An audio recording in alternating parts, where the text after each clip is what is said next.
இனிமையான நண்பர்களே, அன்புள்ளம் கொண்ட சொந்தங்களே, அனைவருக்கும் வணக்கம். பாரதிய ஜனதா கட்சியின் தலைவராக இருந்து, தமிழக தலைவராக இருந்து, அந்த பதவியிலிருந்து விடுவிக்கப்பட்ட அண்ணாமலை துவக்கப் போகும் புது கட்சி. அந்த புதிய கட்சிக்கு கிரீன் சிக்னல் கொடுத்த மத்திய உள்துறை அமைச்சர் அமித்ஷா. அதே நேரத்தில் நடிகர் விஜய்க்கு ஒரு ரகசிய திட்டத்தை வடிவமைத்து கொடுத்த பாரதிய ஜனதா கட்சி. இவற்றை பற்றித்தான் இந்த காணொளியில் சற்று விரிவாக காண இருக்கிறோம். தமிழகத்தில் பாரதிய ஜனதா கட்சி அண்ணாமலை இருக்கின்ற வரையில் ஏதோ வளர்ந்ததை போன்ற ஒரு தோற்றமாவது இருந்தது. ஆனால் இன்றைக்கு பாரதிய ஜனதா கட்சி வளர்ந்திருக்கிறதா என்பதை விட தளர்ந்து இருக்கிறது என்கின்ற அளவில்தான் தமிழகத்தில் பாரதிய ஜனதா கட்சி இருக்கிறது. பாரதிய ஜனதா கட்சி எடப்பாடி பழனிசாமி தலைமையிலான அதிமுகவுடன் கூட்டணி வைத்திருந்தாலும் கூட இந்த கூட்டணி வெற்றி பெறுவதற்கான சாத்திய கூறுகள் 2026 சட்டமன்ற தேர்தலில் கிடையாது என்றுதான் சொல்லப்படுகிறது. அதற்கு தகுந்தாற்போல்தான் பல கருத்து கணிப்புகள் வெளியாகி கொண்டிருக்கிறது.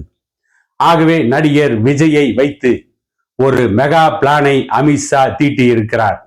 ஒரு ரகசிய திட்டத்தை உருவாக்கி இருக்கிறார் என்று செய்திகள் இன்றைக்கு நிறைய வெளியாகி இருக்கிறது.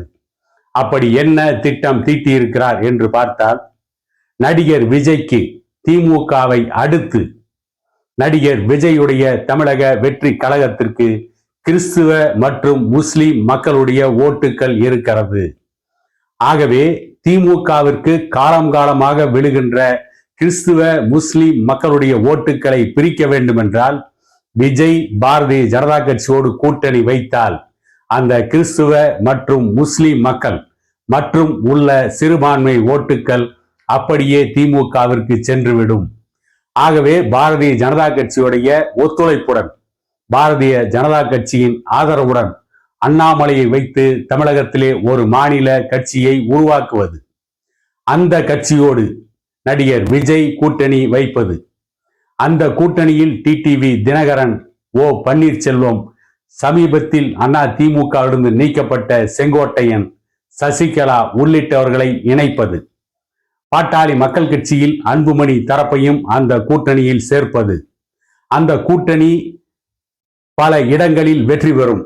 அப்படி அந்த கூட்டணி வெற்றி பெறுகின்ற பொழுது அதிமுக தனித்து அமைக்கின்ற கூட்டணியும் அதிமுகவோடு பாரதிய ஜனதா கட்சியும் இணைந்து தேர்தலை சந்திக்கின்ற பொழுது அந்த கூட்டணியும் கணிசமான இடங்களை வெற்றி பெறும். திமுகவிற்கு அறுதி பெரும்பான்மை கிடைக்காது.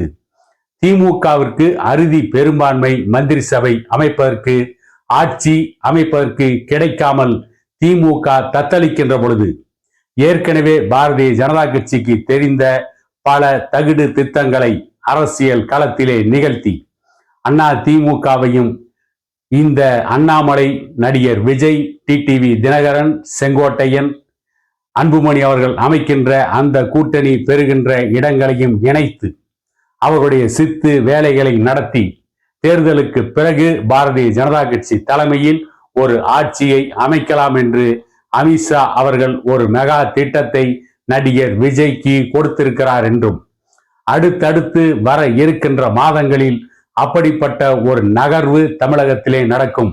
அதன் முதல் கட்டமாக பாரதிய ஜனதா கட்சியின் மத்திய தலைமையை, இந்திய தலைமையை எதிர்ப்பதாக நாடகமாடி அண்ணாமலை புதிய கட்சியை தொடங்குவார். புதிய கட்சியை தொடங்கிய வேகத்தில் தேர்தல் வருவதற்கு 2-3 மாதங்களுக்கு முன்பே ஏற்கனவே நாம் சொன்ன அண்ணாமலை, நடிகர் விஜய், அன்புமணி அவர்கள், டிடிவி தினகரன், ஓ பன்னீர்செல்வம், சசிகலா உள்ளிட்டவர்கள், செங்கோட்டையன் உள்ளிட்டவர்கள் இணைந்து ஒரு தனி 3வது அணியை உருவாக்குவார்கள். அந்த அணி சிறுபான்மை ஓட்டுக்களை வாங்கும். அவர்கள் சிறுபான்மை ஓட்டுக்களை வாங்குகின்ற பொழுது தமிழகத்திலே திமுகவிற்கு மிகப்பெரிய நெருக்கடி ஏற்படும். அப்படிப்பட்ட சூழ்நிலையை உருவாக்குவதற்கு அமித்ஷா திட்டமிட்டிருக்கிறார் என்ற செய்திகள் வந்து கொண்டிருக்கிறது. அப்படி ஒரு அணியை அமித்ஷா உருவாக்குவதை அதிமுகவின் பொதுச் செயலாளர் எடப்பாடி பழனிசாமி அவர்கள் விரும்பவில்லை.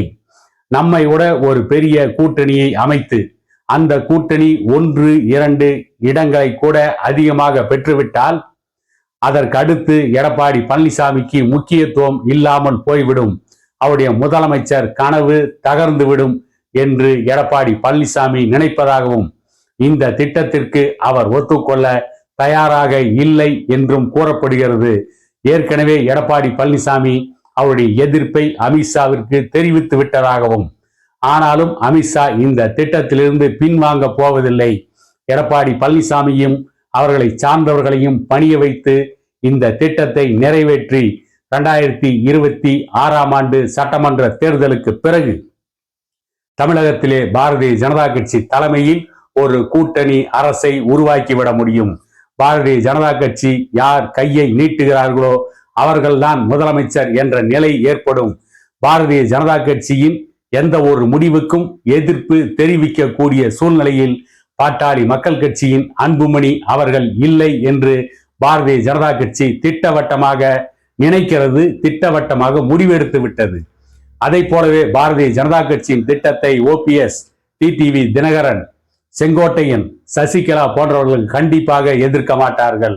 இந்த திட்டத்திற்கு எடப்பாடி பழனிசாமி பக்கம் இருந்து மட்டும்தான் எதிர்ப்பு வரும், அவரையும் பணிய வைக்க முடியும் என்று அமித்ஷா திட்டமிட்டிருப்பதாகவும், அப்படிப்பட்ட ஒரு கூட்டணி இன்னும் ஓரிரு மாதங்களில் தமிழகத்திலே உருவாகும்.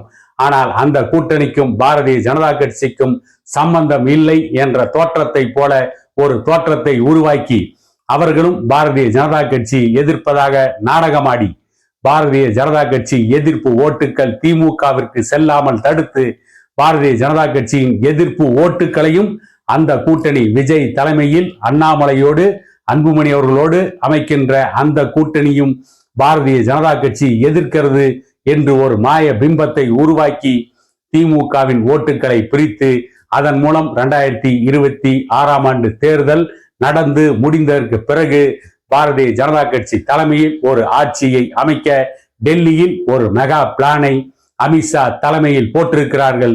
கூடிய விரைவில் அந்த திட்டம் நடைமுறைக்கு வரும் என்று சொல்லப்படுகிறது என கூறிக்கொண்டு இன்னொரு காணொளியில் உங்களை சந்திக்கும் வரை உங்களிடமிருந்து விடைபெறுவது உங்கள் எடப்பாடி துரைசாமி.